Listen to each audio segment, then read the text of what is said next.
Vous en avez un peu marre des couteaux pliants qui se desserrent, qui prennent du jeu, qui sont fragiles, qui demandent un entretien régulier et qui finalement finissent au fond d'un tiroir parce que vous n'avez pas le temps de vous en occuper.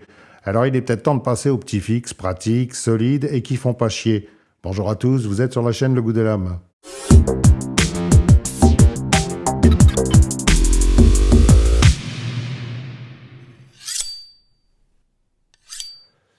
Aujourd'hui, je vous présente un petit couteau qui paye pas de mine, mais qui est très sympa. C'est le Smolt de chez Kaiser. Il fait une longueur totale de 16 cm 5, longueur de lame 7 cm 5, longueur de tranchant 7 cm 2, largeur de lame 24 mm, épaisseur de lame 3 mm 2, longueur de manche 8 cm 5, épaisseur de manche 12 mm. La lame est en acier CPM 3V à 58-60 HRC de forme drop point, avec émouture plate et finition black PVD. Les plaquettes de manche sont en G10 avec insert en micarta. La construction est plate semelle, son poids est de 80 grammes seul et 140 grammes avec son étui Kydex et son attache ceinture. Et son design est signé par Jonathan Style. Jonathan Styles, je pense que ça se prononce comme ça, c'est un designer canadien assez réputé qui a collaboré avec beaucoup de grandes marques et qui a signé quelques modèles assez remarqués chez Kaiser. C'est un mec qui aime les styles simples et efficaces et qui se sert régulièrement de ses couteaux, ce qui n'est pas toujours le cas chez les autres, donc on peut s'attendre à ce qu'il soit fonctionnel et pratique, et c'est tout à fait le cas de ce Smolt. Alors Smolt, c'est le nom des petits saumons qui s'apprêtent à remonter les fleuves vers l'océan pour devenir adultes. En France, je crois qu'on appelle ça des saumonos. Et c'est aussi le nom d'un lac canadien, je crois. Bref, c'est donc un petit couteau pas encore adulte, mais qui présente déjà quelques bonnes dispositions. Déjà, ses finitions sont excellentes. Oui, je sais, je dis ça à chaque fois que je présente un couteau, mais bon. Maintenant, c'est vrai que ça devient compliqué de trouver des défauts de finition sur les couteaux, et surtout sur les couteaux chinois, donc j'ai tendance à me répéter un petit peu. Mais je vous rassure, vous me connaissez, hein, dès que je remarque un problème, je le signale. Donc ce petit Somono a d'excellentes finitions, il est parfaitement ajusté, on sent pas du tout la jonction entre le métal et le G10 des plaquettes. C'est pareil pour les inserts en micarta dans le G10, c'est super propre, on ne voit aucun espace, et quand on passe le doigt, on sent rien du tout. Et pourtant je suis très sensible du bout des doigts, j'arrive à lire le braille, c'est pour dire. À l'arrière du manche, il y a un trou pour passer un cordon. Bon, personnellement, je le trouve superflu vu la taille de ce manche, mais si on n'a pas confiance dans sa prise en main, ou si par exemple on est pêcheur et qu'on est amené à couper sa ligne au-dessus de l'eau, ça peut être utile. La lame a une forme assez classique, très simple, très fonctionnelle, c'est le genre qui va se sentir à l'aise dans quasiment toutes les situations.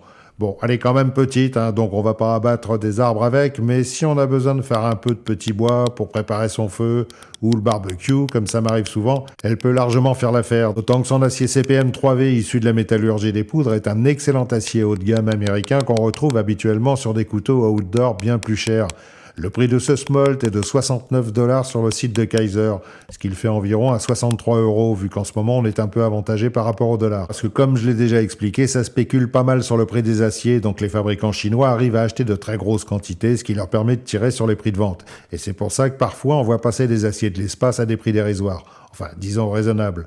Toutefois, attention, le CPM 3V, même si c'est un acier poudré de meilleure qualité qu'un acier classique, c'est pas un acier inox au sens du terme, hein, c'est ce qu'on appelle un semi-inox.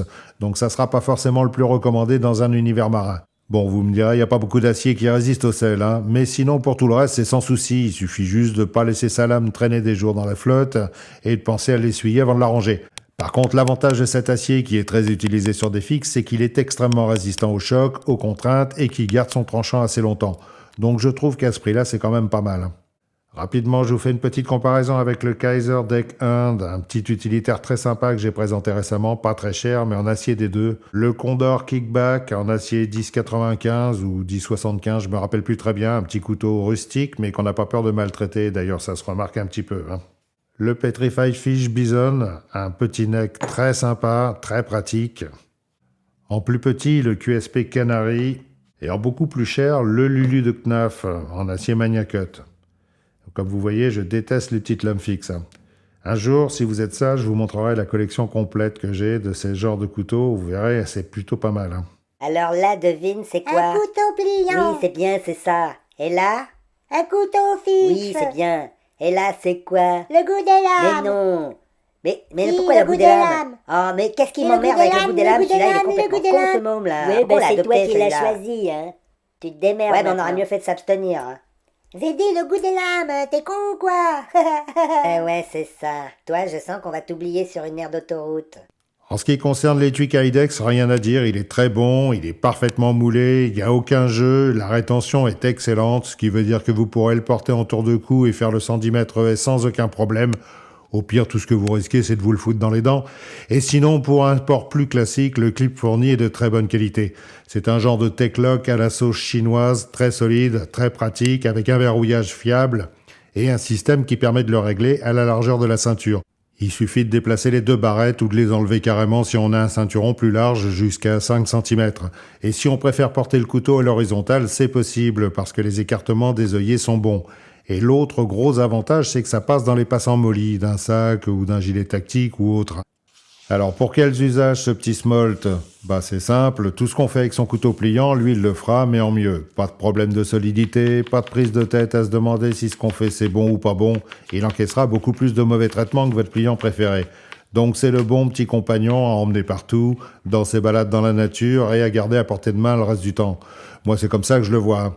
Ceux qui me connaissent savent que j'affectionne particulièrement les petits fixes qu'on peut assez facilement mettre dans ses poches et qu'on n'a pas peur d'abîmer. Et lui, il est tout à fait de ce genre-là, c'est un petit couteau qui est fait pour bosser, avec lequel on n'aura jamais de problème.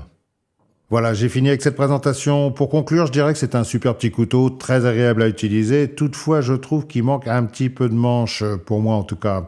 Je l'aurais très bien vu avec 2 cm en plus, en gardant la même longueur de lame. Ça aurait pas du tout fait moche. S'il vous intéresse, je vous mets un lien en description. Il est à 63 € sur le site Kaiser. Et ce qu'il y a à savoir, c'est que Kaiser s'arrange pour déclarer ses colis à une valeur minimum.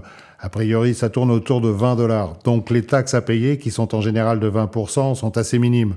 Ça doit faire environ 4 €. Mais à vérifier quand même.